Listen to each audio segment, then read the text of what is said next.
Hi, I'm Arthur. And you know what? As much as I am the type to preach positivity and the ability to love everyone, sometimes I just gotta arrange my action figures in gladiatorial combat arenas where they fight to the death for internet points and piss off several people when I don't choose their guy for the winner. So what am I pontificating about now? Chapter Masters. One of the coolest parts of the setting is always seeing who the coolest guy of your favorite chapter Space Marines is. The guy at the top. And could he actually beat Tyberos the Red Wake in a fight? It's one of those things a lot of people ask me when they are new to the fandom, like, oh, who's the chapter master of this or that? So I decided I'm gonna make a ranking video. The standard for YouTube at this point, something easy. Discussing, from my perspective, the weakest in terms of combat prowess to the strongest of all the first founding chapter masters. Why only the first founding? Because there are dozens of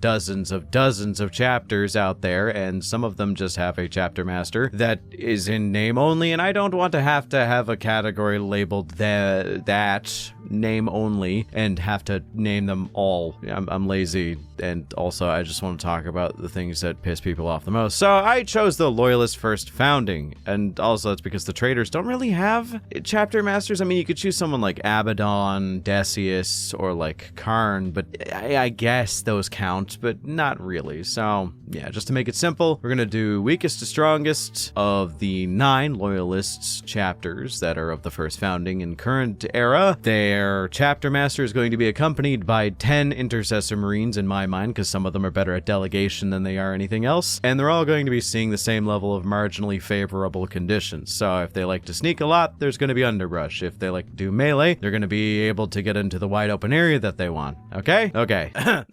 Gamer subs. Hi everyone. You want free stuff? Because like always, GamerSupps is doing a drop soon that is gonna let you guys get some free shit if you act on it. As of 3 p.m. EST today, which would be a few hours after the release of this video, GamerSupps is going to be doing a promotion where if you buy a GamerSupps tub from the website, you'll get a free browser trouble waifu shaker cup. I gotta admit, as someone who has been a gym rat for most of my adult life, GamerSupps weirdly enough has some of the best shaker cups I've ever used. It's kind of neat, which is why I have one hell of a collection that's been growing steadily. And obviously, because I'm incredibly lonely, I'm going to be throwing this one in there, duh. But yeah, when you go pick up your tub and get your free shaker cup, make sure to use code BONEZONE at checkout for 10% off your purchase to sweeten the deal a little bit further. And thanks once again to GamerSupps as always. Let's get back to the chapter masters. So before we truly get into it, what even is a chapter master? They are essentially the top of the line when it comes to delegation. The only thing above them is the Primarch, and there aren't too many of those kicking around on the Loyalist side of things at the moment. Chapter masters have various different methods of recruitment, but the most common is they are chosen by the prior chapter masters to succeed them in their duties in order to keep the traditions of the chapter alive, as well as keep them on the right track in order to lead the chapter properly on the front lines of combat, which usually leads them to being one of, if not the best combatants in the chapter, as they tend to enjoy leading from the front line. There are some exceptions, as some prefer to be tacticians that lead from behind, or snipers that like to work from a distance. But, you know, in general, they are usually the best at what they do. Usually. Okay, let's get this one out of the way. Let's start with the rankings and start with the bottom. There had to be a bottom-ranked guy, and unfortunately, if you know anything about the first founding Marine chapters, you know that there is one of them that literally cannot fight with their chapter master, and that is unfortunately the White Scars and Jubal Khan. Jubal Khan, the chapter master of the White Scars, or at least their equivalent to that. Well, in his heyday, he was one of the most well-regarded fighters in the chapter, exemplifying the chapter's obsession with martial prowess. But there was an accident. That accident was the Red Corsairs. Yeah, they got a hold of him and tortured him for quite some time. For context, the Red Corsairs are pretty damn good at torturing. They have Night Lords on staff, if you didn't know, and also, fun fact, Space Marines, especially Renegade and infiltrator marines have found a specific form of torture to prevent dreadnoughtification. It's hard to pull it off without killing the person you're torturing, but it involves removing and burning out the neural ports and the parts of the person's nervous system that connect with the black carapace, basically meaning that they could never interface with power armor again, and also, because the specific nerves are damaged, they cannot be plugged into a dreadnought. Thus, they are basically a husk of what they should be, and should be put down. I assume something similar happened to Jubal, as he was so fucked up after they had recovered him after his stint of torture that it is stated he can literally no longer participate in combat. He will die pretty easily, and is sidelined for nothing more than just his wisdom and planning, of which he is one of the best of all the chapters. Now, that's not me, like, downplaying the fact that he is one of the most useful and best tacticians that the Imperium knows. It's just, you know, when it comes to focusing on making plans as opposed to combat in a combat scenario, I think a normal Marine could beat him to death with their bare hands. But yeah, so yeah, let's go to the next in the ranking, and that's going to be Gregor Dessian, the chapter master of the Imperial Fists. Gregor took over for Vornhagen after he died very long ago, and that's all we know. We know that he is a space marine, he's a chapter master, and he's apparently pretty good at what he does. We have almost no idea about his feats, his strength, his equipment. He's just kinda there. But him being a fully fledged space marine puts him above Griffith post-torture pre-femto from Berserk, so sorry, Jubal. Okay, with the gimmies out of the way, let's talk about the first chapter master we have a few records on, and just kind of bring up exactly, you know, who that is. So for further context, the jump between old Greg here and who we are talking about now is quite substantial, as we don't know anything about Greg. But the thing is, Kardon Stronos is just kind of a really good and very importantly talented space marine. I mean, don't get it twisted, even in the chapter that is the Iron Hands, he is considered a living legend, but his feats of strength, although not minuscule, are not as interesting nor potent as the others on this list, though he has fought demons in the past and fought a substantial horde of greenskins at one point. Kardon is just not nearly strong enough to be able to deal with the threats that encompass the higher end of the chapter masters that exist. Kardon Stronos is basically the master of the Iron Council, which is basically the chapter master role of the Iron Hands. All of the decisions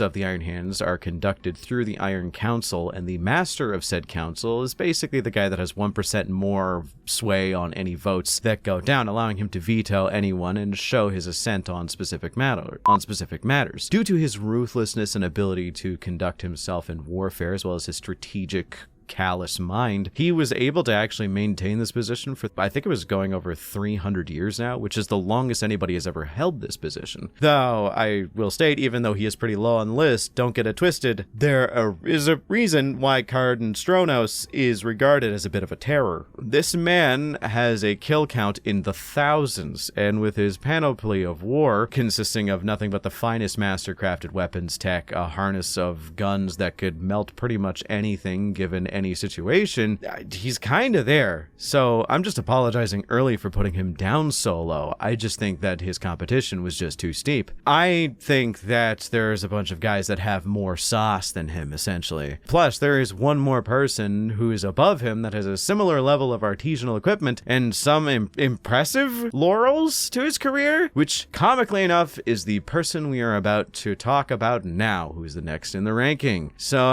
yeah, let's talk about Tushan. The Salamanders are no strangers to the power scalar argument, and I'm not here to argue that. I am in fact here to talk about how I feel. Much like how bad weather forecasts work, I will tell you that it's 80 degrees out, and not, tell you that it actually feels like it's 30. Good times. But the vibes of the Salamanders in combat are weird. They are well known to self-sacrifice in ways that most sane men would refer to as a bit unnecessary, but I think they do get points there, specifically for this scenario. Because in a fight to the death, the man who fights literally until he is about to drop is likely one to get pretty far, but his competition is just a bit too stiff, so Tushan is one of those once-in-a-generation space marines that is a living legend legend. Equipped with a Primarch weapon and a resilience that could best be described as supernatural, Tushan is so goddamn strong, so goddamn visceral, that it's actually pretty cool to know that he's just a chill guy. Like, behind the scenes, he's actually quite nice, exemplifying the desires of Vulcan and his teachings to protect the people of the Imperium above all else, because without them, there is nothing to live for. He has a long-standing history of going on low-probability success missions to save civilians, only to both succeed and also kill a fuckload of orcs along the way. Being elected chapter master after the prior chapter master was killed by, Huron Blackheart. If I had a nickel for every time a first founding chapter master on this list was fucked over by the Red Corsairs, I would have 2 nickels, which isn't a lot, but it's weird that that happened twice, right? Anywho, Tushan took over, and within, I think, like 5 years, he was ushered off to the Second War of Armageddon, which, not exactly an easy battlefield, but he ended up earning a reputation for being an absolute beast, but also for not taking shit from anyone. TLDR, the Marines Malevolent bombed a camp of civilians in order to kill a bunch of orcs. Not seeing anything wrong with that, as they are, in fact, the Marines Malevolent. Tushan did take exception to this and beat the piss out of the guy who ordered it to happen. His resilience and ability to dish out punishment is exemplified in his last stand moment, where him and a squad of Terminators basically just teamed up to take out thousands of enemies approaching on their position, and somehow he survived the onslaught. He has relic armor, a mastercrafted thunderhammer, a fucking Primarch weapon in the form of Deathfire. He has no weaknesses. I literally only have him this low because the guys above him just get that edge. Speaking of edge, the Raven Guard. Kayvon Shrike was one of the most important and powerful members of the Raven Guard since the beginning of, the setting as we know it. He has gone on countless raids and had the ability to pull off ambushes so perfectly, it was like he was never there. I'd honestly say that he is relatively on par with Tushan, if not marginally weaker than him, because he doesn't really have that leadership ability, more just ambush aggression tactics. He is a really good combatant in terms of ambush, but if his plan doesn't work, he is a little scuffed, so there is that. That always was his specialty, the ambush, but fun fact, the main and most important teaching of Corvus Corax was always the Trifold Path. Trifold Path of Shadow exemplifies the best ways to conduct warfare as a stealthy bird boy, divided into the 3 paths of ambush, stealth, and vigilance, with ambush being about aggression. Kayvon was kind of hyper-focused on that, but his successor,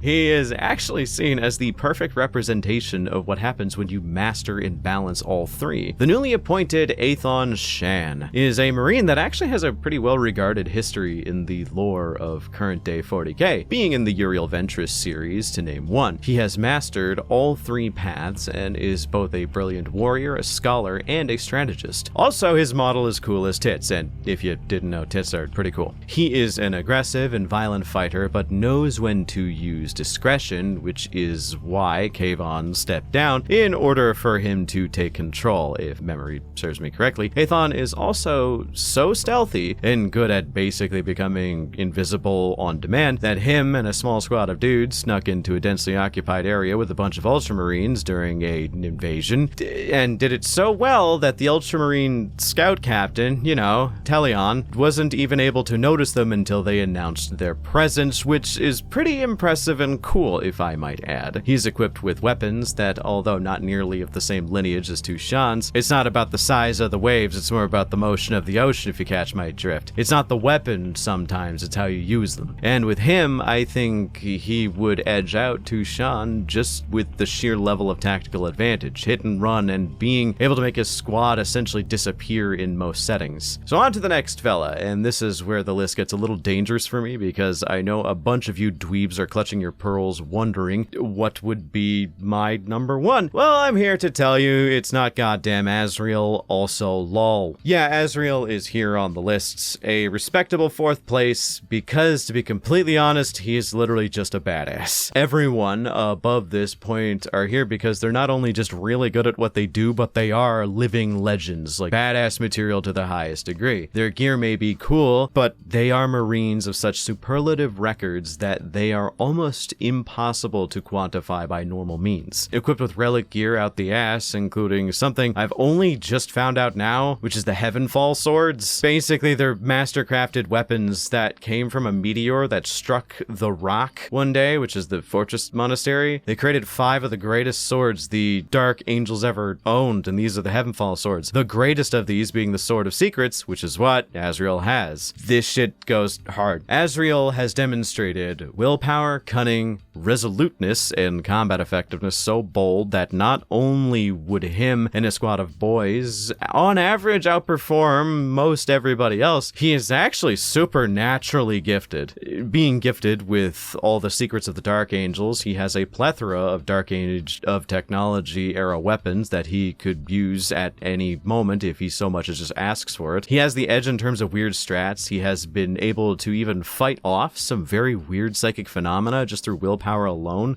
And this is stuff that would cave the skull in of a normal mortal. He is a staunch believer that all the fallen should be turned into inert piles of regretful ash, which is swiftly becoming a bit of a problem considering the lion's existence, bringing back the risen and all that, but whatever. He is probably the best generalist on this list. He has the highest average combat potential in range with a master combi plasma rifle, the Sword of Secrets, as we mentioned, the Helm of the Lion, which if you couldn't tell was a helmet worn by the lion once upon a time. Basically, it's a symbol that makes the Marines of the Dark Angels fight harder as they see that their Primarch is kind of there with them in a way. But lastly, there's the banner on his back that motivates his men to fight, which is the banner of the Chapter Master of the Dark Angels. If I have been glazing him so far, then why isn't he number 1 and instead number 4? Fucking easy. He may be the best generalist, but the others on this list have higher potential in other categories that make them nightmares for generalist. He is good in all ranges, hell, probably great, but I guarantee you, if he got in close range with the top 3, he's not winning. And he probably isn't even as motivational as some of the ones we're about to talk about. So, yeah, he's still probably gonna make it pretty far in this battle royale, but we gotta give him that and move on to the top 3. So, who's number 3?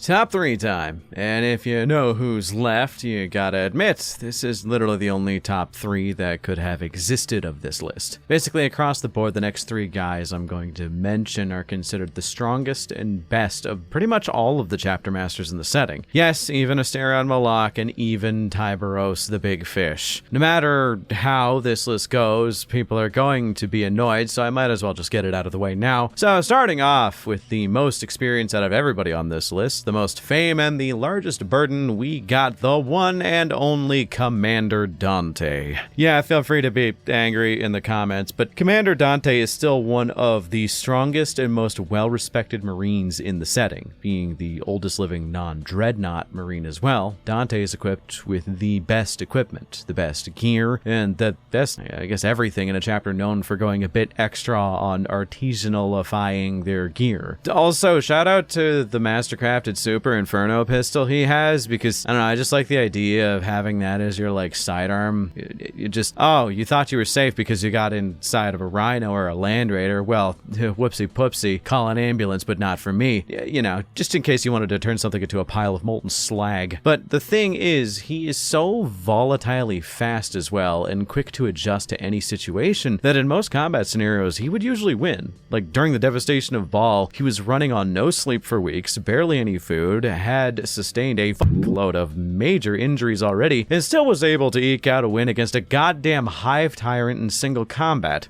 One of the greatest leaders the Imperium has, and one of the bravest souls to ever occupy it. Dante exemplifies everything that would be considered a great combatant in 40k. The jump pack gives him maneuverability, the Inferno pistol gives him the ability to take high armor out of the equation, and the mastercrafted Carmine axe removes everything else. And to add a little bit of an extra caveat on top of that, his mask psychically projects an aura of fear into those around him. It is also the best of its kind, resembling that of Sanguinius at the time of his death, which is also pretty spooky to think about because most people can't even fathom looking at a Primarch, let alone the mask of one in great pain. He is a great soldier, probably one of the best, and deserves to be in the top 3, but his competition is too stiff. I think because he is so old, he has lost some of his edge, and he's not nearly as much of a frontline commander as the other ones, but I will state he is still one of the best. So that leaves us with the last 2. The 2 that probably most of you would have thought it would come down to, unless you have a citation from a book I didn't read. So who shall be in second place for winning the Battle Royale, and who shall be in first? Well, when it comes down to an equal power battle, I gotta say, Marneus Calgar is going to have to be second place. Do not get this twisted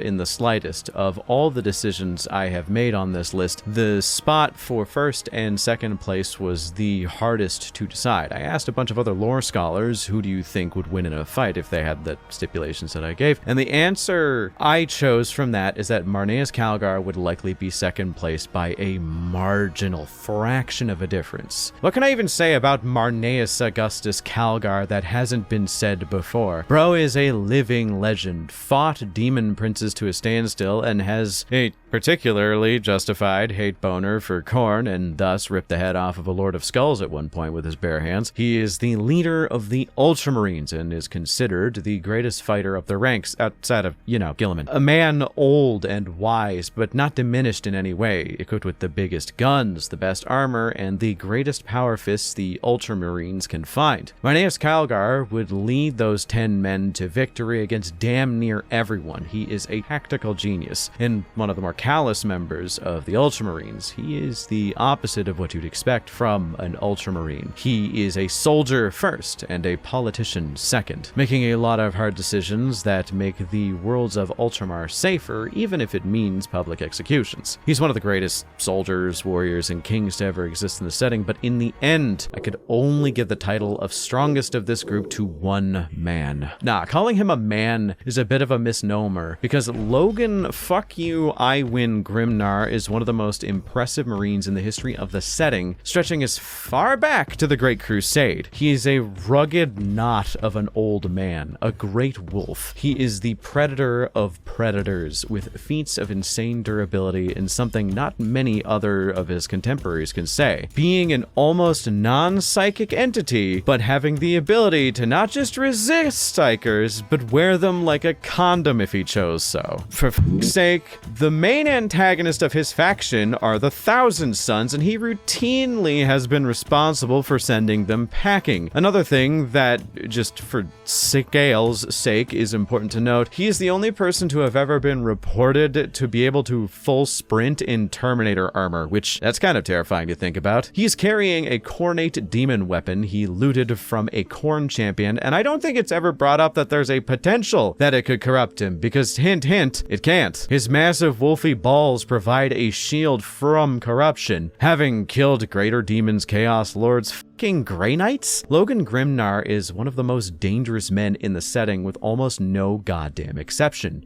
Don't even get me started if you put him on his battle sled. The dude is a powerhouse, literally built different in a chapter of Marines composed entirely of different bits than most other Space Marines. I think even if you don't agree he's the strongest, you gotta admit he is always going to have a chance to win if you put him against every other chapter master. With cover fire from intercessors and the ability to weather most damage, the dude is basically unstoppable, able to smell any hidden guys, able to see without his helmet on better than most Auspex because of the Canis Helix. He is the strongest of all the chapter masters of the first founding Marines in current era. End of discussion. Neener, suck my wiener. I'm right, you're wrong, and power scaling is dumb. Leave your hate in the comments. I yearn to see the discussion as always. And also some honorable mentions to rattle off really quickly. Elias Isidon, chapter master of the Raptors, top tier dude and one of the best snipers in the setting. Malakim Foros, chapter master of the Lamenters, is a ranking officer who has served with the Lamenters for quite some time and hasn't died, which kind of goes to show how strong he is. Pedro Cantor, Lord Hellblade, one of the most tenacious characters in the setting, and no one else. Oh yeah, High Marshal Helbrecht. Yeah, we'll go with him. And with that, we have no other honorable mentions. No one else. Okay, fellas, let's wrap this up. What do you think? Legit, drop your rankings in the comments of who you think would be the best of all of these and rank them in the comments. I want to see what arguments you guys can cook up. But obviously, outside of that, make sure to like and subscribe, as it does help the channel. And special thanks to my channel members for supporting me. With your help, I am able to get this done, support my second channel, support myself, support my editors, and also keep this going. I got a weird one coming up next week, so stay tuned. It's more for me than anything. Sometimes I just want to cover a niche topic that isn't going to get a lot of views, but because you guys are supporting me with your channel memberships, I can actually just afford to do it and not worry about being homeless. Thank you all once again for watching, and I hope you all have a wonderful night.